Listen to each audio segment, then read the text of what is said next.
Easter. We celebrate the victory of life over death.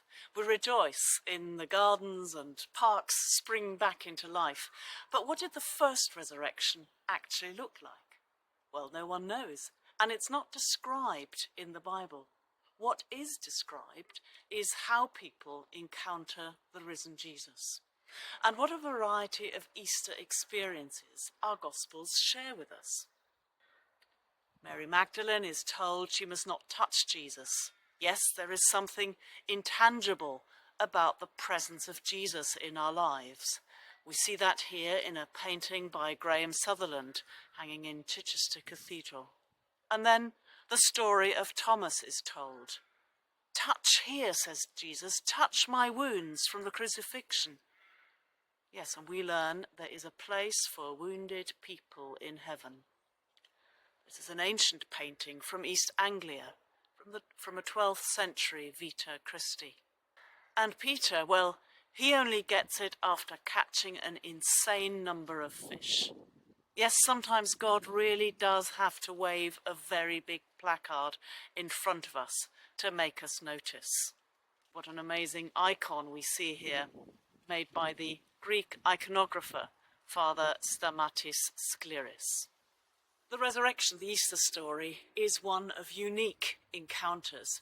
Easter faith is more than saying a conceptual yes to the claim made by the women and eventually the men in the Easter story. It comes to life in the encounter with the risen Jesus.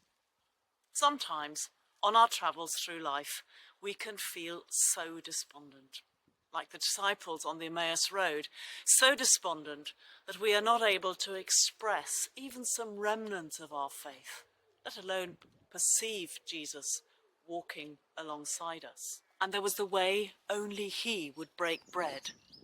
That's when they recognized him through all their sadness.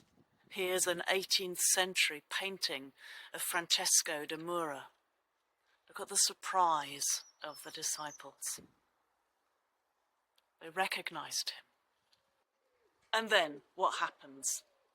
The ambiguity of our experience is reflected in the story because they recognize the Christ and then suddenly he disappears from their sight, from their awareness.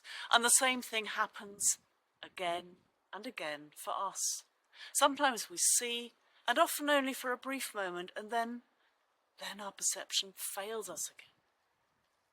I pray for you to encounter the risen Jesus in your life this Easter, whether in the celebration of the Lord's Supper, whether in recognition of him being right with you and others in the wounds that we carry through life, whether it's in some other occurrence in your life. Light a candle of resurrection as a protest at the mock powerfulness of the dark. And go where the light needs to shine, in your own life, in the life of others, in order to make an Easter difference in the places where God calls us, where God might call us to stay a while. With all my doubts, I say yes to that. Will you? Alleluia, Christ is risen. He is risen indeed. Alleluia. Have a very happy Easter.